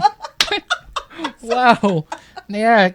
Come to think of it, wow, a writer and yeah. Yeah, and a girlfriend. I see. Yeah. Okay. Wow. Okay. I'm sorry, it's just so funny. It just hit home. And your namesake too. Yeah, I hope I don't turn into a turtle anytime soon. But yeah. Your shirt is green. Oh God, it's happening already. But yeah, so much insanity happened during that era. Okay. And in fact, there was a team-up comic, the Teenage Mutant Ninja Turtles of that time, plus Savage Dragon, who was also under Image. There was also a toy line. Sorry, I'm really condensing all of this. There was also a toy line that they released alongside the comic, the crossover comic. But the toy line got cut. Okay. And the toy line had Michelangelo, Raphael, Donatello, but Leonardo was never released. I really cannot remember the reason why they cut it. Maybe it was they didn't meet the deadline. Maybe it was lack of sales or something. Right. But it's kind of like I think prototypes of the Leonardo figure exist, much like a few other figures that didn't make it past production. Right. And I do think that's one of the grails of collectors now. Right. Well. So yeah. Anyway, yeah. So that volume 3, Image, was so insane that when Mirage started publishing volume 4 again, there was a time jump between volume 3 and volume 4, between which aliens came to Earth What? and became friends with Earthlings. Okay. And part of the whole peaceful thing was that the turtles got reverted to their pre-mutilation forms. So Leonardo got his hand back. Donatello wasn't dead anymore. Raphael had his, face, and Michelangelo was still Michelangelo. But basically, Volume 4 wiped out everything that happened in Volume 3. Splinter wasn't a bat. Okay. So, Yeah. yeah. That's so funny. I'm sorry. But, okay. So, I was checking a bit and then there is a new publishing. IDW publishing? Yeah, IDW cartoon comic that's based on the current no, it's not based on the Rise cartoon. It's based on the 2012 cartoon. Because the comic book, the IDW comic book was was quite successful because it's well written. The art is good. It's based on a series that is fairly, it has its own following. It's popular. So even though the cartoon stopped, the 2012 cartoon stopped and got rebooted into the 2018 cartoon, the comic book is still ongoing because it went its own way again, as these things tend to do. Okay. So yeah, sorry. Between Volume 4, Mirage, I know you're having difficulty condensing this. Yeah. I'm so sorry. And I'm really sorry to the rest of the fandom if I miss out some parts. It's the nature of this discussion talaga that I can't really just go through it in a linear fashion. But trust it's not me, linear if at you can, all. if you're listening now and if I forget something, please feel free to bring it up. Yep. Anyway, between Volume 4 of the Mirage comic and the IDW series that you were talking about, Dreamwave came out with a short-lived comic series based on the 2003 cartoon. Okay. All right. It was basically adapted from the cartoon, told from the perspective of the secondary characters, April, Master Stockman, etc., etc. It didn't really get like much of a following because it's not the main character. it was one of the ups and downs of the fandom. Right. But yeah, and which leads us now to the IDW cartoon comic based on the 2012 cartoon, which is still ongoing. Okay. So, since there's so much, okay, let me go back to my first question. Yes, yeah. Okay, that is related to our viewer or listeners who are new to the fandom. Let's just say they are new. Shame on you if you're new. No, I'm just kidding, guys. Oh, God. No, I'm just kidding. I'm teasing you all. Okay, so for those who do not know, what do you think you'll recommend that they start from? Okay. Is it the comics, the TV series, the movies, whatever? Which would you that they could start from, and then is a very I guess it won't be a shocker for a newbie. Okay. It depends on what kind of pop culture you like. If you're a fan of the MCU, if you're a fan of the Marvel movies, for example, and you enjoy that kind of storytelling, I suggest you start with the 2012 cartoon. Oh, because the 2012 cartoon isn't exactly faithful to the comics, but it's close enough and it tells a really good story. Right. If you're not a fan of the artwork, which is kind of CGI, you'll get used to it. Right. The story is good enough and worth following. If you're a fan of comics, but you're not really into the really hyper violent comics. You're into more of the adventure type of comic books, where there's not much blood. There's just like action and that's stuff. true. I recommend the 2003 cartoon. Okay. Okay. If you're a fan of like really weird 80s stuff, I suggest you go for the 1987 cartoon. Yeah. But if you're a fan of, if you like The Punisher, if you like Wolverine, if you like Ghost Rider, all of the gritty stuff, or if you want either that, or if you want to understand what the TMNT really is about, go with the Mirage comic, Volume 1. Yes. You will see the full scope of insanity. Yes. Brilliant insanity of that comic. Yes. Midway through the first volume, I think there are stories that are unrelated to the overall narrative, done by different artists and different writers, which reinterpret the turtles in different ways. Alongside Volume 1 of TMNT, Mirage Comics TMNT, was a companion title called Tales of the TMNT. Tales of the TMNT basically tell one-shot adventures. Not part of the overall narrative of the main story, but they're one-shot stories. They're kind of like slice of life stories. Yes. If you're that kind of fan, if you're a fan of those stories that show you like a day in the life of, you go with Tales of the TMNT. You'll enjoy it. that is, yeah, at least, right? You have options. Yes. If you're a fan of Adventure Time, of the newer cartoons, if you like the new She-Ra cartoon, I suggest you go with the Rise of the TMNT. I think you will enjoy the art style and the story. Probably you'll enjoy it as well. It's a nice starting point. See, It hurts. No, I'm just kidding. it hurts, but I You have a point. understand how going back to what I said about how the fandom is just really hyper specific. Yeah. You can really tell what kind of turtle would be good for what kind of fandom. What kind of fan. Okay. It's just really great. The property is so diverse. Okay, I'll. You know what? Kyle is more forgiving than me, and is more of a fan than I am. So I'll give it to him. You listen to him. Oh yeah, okay? and if you love action movies, yeah, go for the Bayverse, as Julius, my friend, recommends. If you're a fan of big explosions, or if you're a fan of Megan Fox, yeah, go ahead, go and watch the Michael Bay TMNT films. Totally, I have no opinion. Totally, just go ahead. Okay. This is my question for you personally. So why is it that despite it's a parody, TMNT is a parody of many fandoms, Daredevil is very much on that. Why is it that TMNT became a hit? Okay, one, let's not lie. It's because of licensing. Because it became a hit because of licensing. The move to capitalize on its initial popularity as a comic by turning it into a toy line and a cartoon catapulted it from its cult following to global superstardom. That is really what kicked it off, and I probably wouldn't be a fan of TMNT if it weren't for the cartoon. Yeah. But as to why the comic got a cult following in the first place, it's because it's a parody done right. Basically, what I mean by parody done right is it took the elements that worked from the source material it was paying homage to and put its own spin on it. Yes. It was loosely based on Daredevil, and you can imagine that the Turtles exist in the same world, the same universe as Daredevil, but there is nothing in their story to suggest that they are copying the stories of Daredevil. That's true. Like, at best, si Splinter and Stick, you have the foot and the hand. Those are common, similar names, similar Japanese And ninja backgrounds and stuff. that's true. But the story is so different. The Ninja Turtles in the original iteration were killing machines. They were ninjas trained by Splinter for the sole purpose of bringing down the Shredder. Yes. Because they were sworn enemies. Because the Shredder killed Hamato Yoshi, which was the rat who became Splinter. It was his master.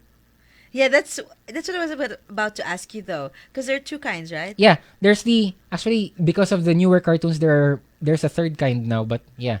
There's the Now I'm origin of confused, Splinter where he was mutated from being a rat to a humanoid rat. Okay. There's the 1987 origin, the cartoon origin, where Hamato Yoshi himself turned into a rat.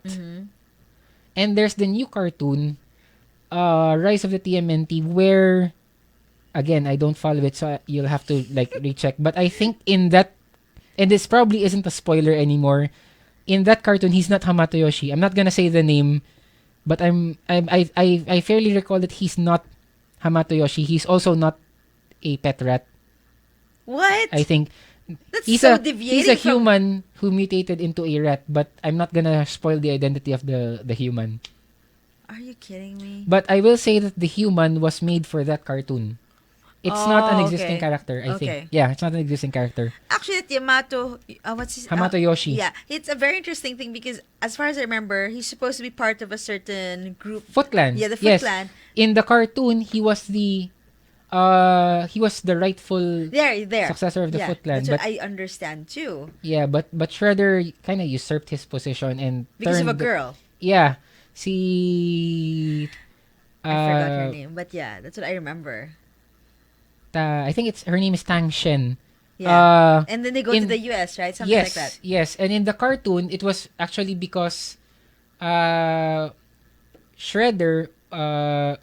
okay. So we're talking about the comic. So Hamato Yoshi and Tang Shen, Yes. they were lovers. Tang Shen, there was also one other person who was in love with Tang Shen. His name is Uruko Nagi. Yes. I think if I'm recalling my comics correctly, Hamato Yoshi and Uruko Nagi fought, and Hamato Yoshi beat Uruko Nagi and killed him to Yeah. defend Tang Shen. Right. But his younger brother, Urokusaki, got mad, wanted revenge, and killed both of them. Right. And only the pet rat was The spared. survivor, yeah. Yeah, and Urokusaki became the Shredder. Yes. That's what I know too. But there are variations, of course. Yeah, there are like slight variations of that story, but you know, you take those elements and you all throughout the the various incarnations of the TMNT, some things remain constant. The Four Turtles, Splinter, and Shredder. Right. Okay. At least that's clear. All right. My question for everybody and now for Kyle. Are you Team Splinter or Team Shredder?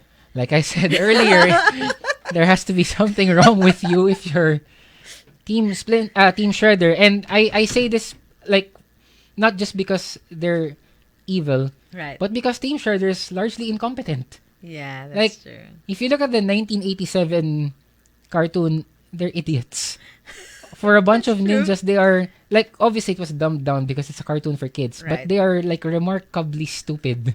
Darn. Bebop and Rocksteady are stupid. Shredder comes up with the most stupid plots and is often just like, he's a higher level henchman of Krang who is actually just really calling the shots. Krang being the pink brain alien from Dimension X. Yeah. If you look at the comics, they're actually an efficient force, the Foot Clan, but they keep getting defeated. That's So true. they're not really and Shredder kind of died early on. So Yeah. Supposedly not supposed really, to be yeah. dead. Yeah. and in succeeding incarnations, they're just straight up evil. So I really wouldn't be Team Shredder, like Team Splinter all the way. Yeah, I kind of got that. Okay. All right. I'll be reading something. Okay. Kentan, hi. Thank you so much for tuning in. Mick Lizardo, I always thought that the Michelangelo was the strongest turtle when I first watched it. Haha. Turns out he's just the coolest Napoleon here. That's- Napoleon, hi. That's interesting because if I'm not mistaken, in the Mirage comics Uh-huh. and in the 2003 cartoon, canonically, Michelangelo is the strongest fighter. Okay. He's the youngest, the strongest fighter, the one with the most potential, but also the most like careless.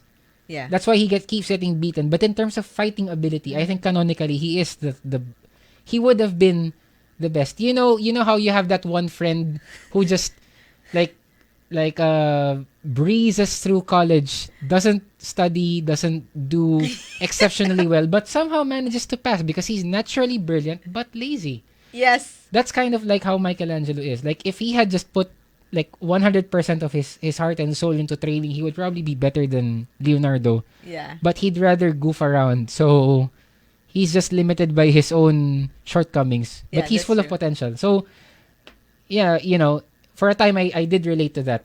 Like I felt that I could have done more if I just learned how to focus. So now I'm trying to be more like Leonardo than Michelangelo, trying to focus and be more disciplined. But yes, in some incarnations, not all, Michelangelo is the strongest turtle. Okay. I think in the 2018 cartoon, Raphael is the strongest because he's the biggest. I can't know. Like brute force, yeah. Yeah, brute force, but no. Okay, I'll not say anything anymore. Okay. All right. Of all the turtles, okay. So remember, there's this Venus. Yeah. I'm Yeah. sorry. I know. Yeah, see, But- yeah. So do you think that if you want to be, because April is a girl, a human girl. So let's say they just want to do inclusion and all that, right? Would you prefer that they bring back a girl, they change one of the turtles into a girl, or something? That's If- an interesting question. Because Uh, as you've said earlier off air, when we were talking about cartoons then and now, sort of creators want to do inclusion, right? Of all kinds, of depending on what they want to target. So my question for you is what do you think should be the target, since it's TMNT? And what's the vibe that you think that will be acceptable, and what kind of inclusion would it be? okay. And if it should be. Okay. I think there is enough room in the TMNT universe for an interpretation that is more inclusive. That's Okay. one. Because the very nature of the TMNT franchise is that there are so many, as you can see, Yes. like, I have mentioned at least, off the top of my head, 5 different incarnations of the turtles all throughout this conversation, and I have not even gotten into depth about any of them. So there's a ton of material to explore, and there's always room for reinterpretation. Yes. However, I think the core of the TMNT is that these are 4 brothers. So the 4 turtles, for the gender change, I would not change their Right. gender. I would also not change their species, their size. That's why I don't like the 2018 cartoon, because I think there's something magical, special about the fact that these are 4 turtles who are the same species, physically the same, but their personalities are distinct enough to make them like unique enough for you to say that no, this turtle is not like this other turtle. Right, And yes. it transcends the look. As for like in putting in a female turtle, I'm not against it. If done well, if done properly, maybe they could do a story in which in some other part of the world the same accident happened. And there were actually 4 turtles there, but all female. And so they meet, Right. and then they become the initial they fight, and then they get to know each other, and then they become allies and stuff. That's one way of doing it. Another thing, a throwback to the old Archie comics. In the Archie comics, the one that ran parallel to the Mirage comics, they had a team called the Mighty Mutanimals. This was in support of the toy line, because the toy line, if you have just 4 turtles, a rat, and some humans, there isn't really much room for toys. That's why we got so many crazy variations of the turtles That's wearing military getup. Yeah. And so they had to get creative. And so they decided, okay, why don't we introduce other animals, other mutant animals? So we had a mutated manta ray, mutated giraffe, a mutated shark, mutated bat. Yeah.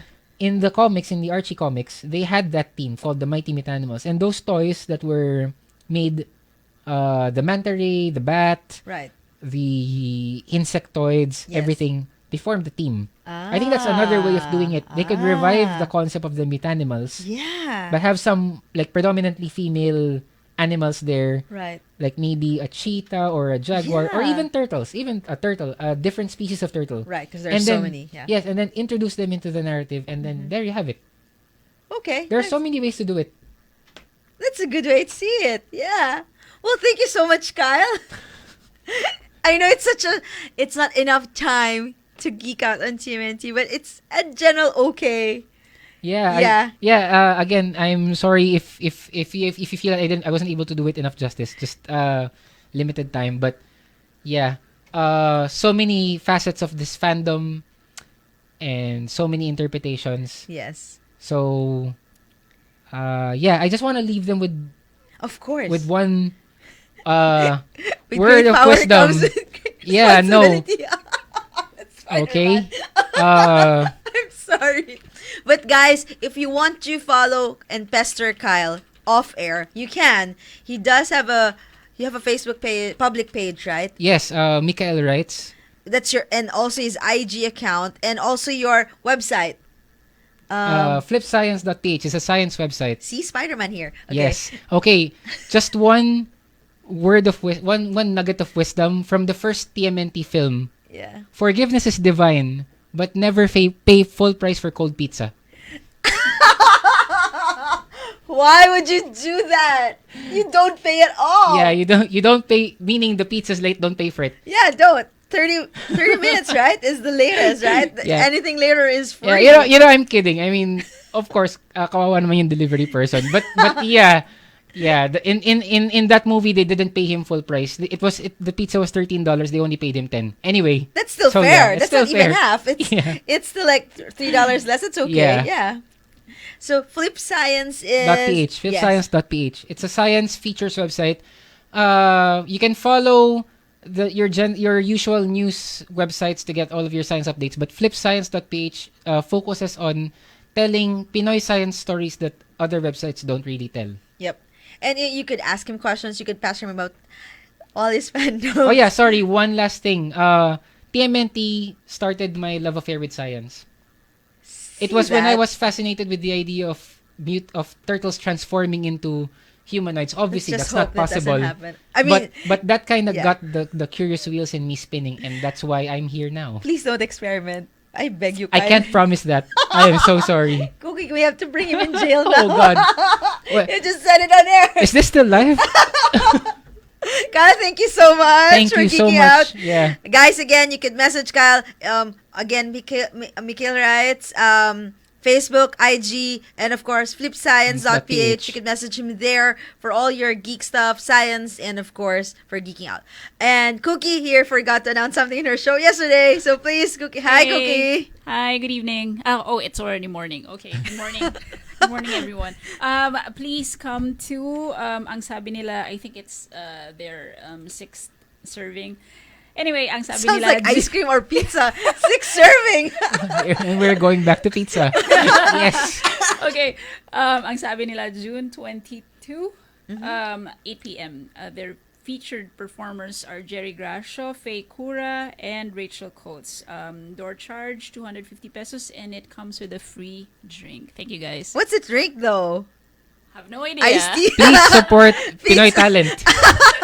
Guys, that was Cookie Tuason, by the way. Her show is Big Cast Filipinas. So she just talked about a gig, right? Ang sabi nila. So if you got confused with what Cookie said, just look for Ang sabi nila Facebook page for details for the performances. And if you want to know more about spoken word, anything to do with the word, poetry, writing, everything, you can pester Cookie and Big Cast Filipinas on Jam 88.3 Facebook page. She's more accommodating than me. She's nicer than... No, I'm just kidding. She's more online than I am. Definitely. So you could message her for anything related to poetry and the written word. And if you have requests for poetry and whatnot, you can message her. Of course, my show, 60 Minutes of Pop Fiction. So if Cookie Show is Tuesdays midnight, mine is Wednesdays midnight. And of course, if you'd like us to feature other fandoms, please let us know, especially Cookie, who created my show, so we could feature it in this long laundry list of fandoms that the world has created that we don't know how to fit in 1 year. It's gonna be a decade. Yeah. It's long. It's a geek world. It's a geek world. And we live in it. Yes. And I encourage every one of you to have a fandom. This show is presenting a lot of possibilities. We're not asking you to use all your savings. Just your time. Spider-Man. TMNT. Just your time and your put your extra time onto a fandom so it will help you cope with your daily life. And of course, if you want to know all the tracks I play every episode, just check my page, Marty Tengco. You can follow me, Marty Tengco, my public page, and all the tracks are there per episode. And my IG is marty.tengco. Of course, again, Kyle is Mikhail. Mikhail writes? Yes. Yes, that's his IG page. And next week, of course, I forgot my own episode. Next week, my episode will be about, what's that? Ghost Fighter? Oh, that's exciting. Ghost Fighter, wow. yes. Oh my goodness. Because I was So going to say great. Ghost Rider. That's different. Sorry. Yes. Ghost Fighter. So, I can't. Okay, guys. I, for one, will definitely be listening. Yes, because I was Flame of Recca, but yeah, I did watch Ghost Fighter, but yeah, let's let's not go there. But yeah, next week, listen to my show next week for Ghost Fighter. If you're fans, yeah, let me know next week. And I'll be leaving you with, this is not actually a proper song, but this is more a song created by two musician composers, John Duprez and David Frank. The group they created is Orchestra and the Half Shell, and the song is called Cowabunga. So thank you so much, guys. Thank you, Kyle. Thank you. Thank you, everyone so who have much. tuned in on both the radio, local radio, national radio, and Facebook Live. Thank you, guys. Tune in again next week. Good morning, good afternoon, good evening, wherever you are. Bye, guys. Bye. 1, 2, 3. Hit it, Mikey!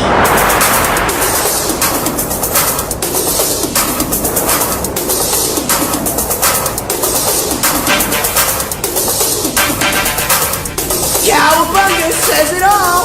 Cowabunga!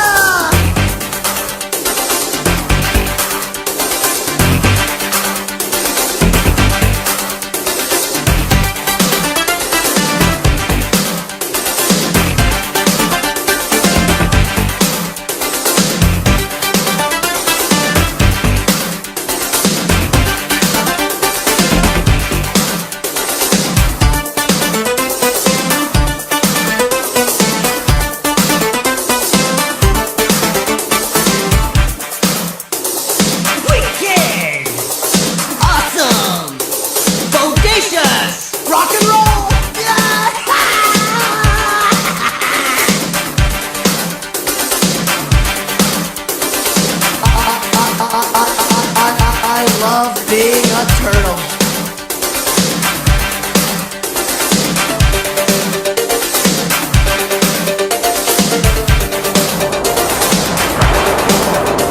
Hey Mikey, suits up, dude.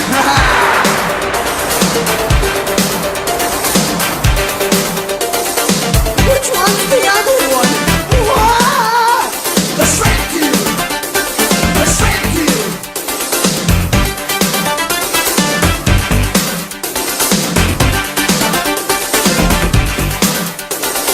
Don't forget, we're turtles!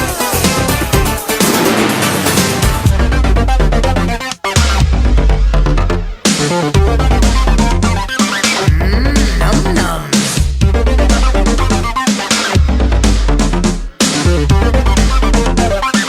What the? The missing link.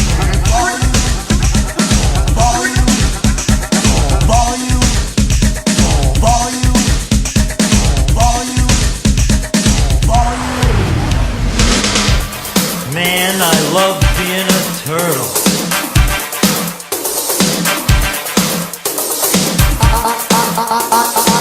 I love being a turtle.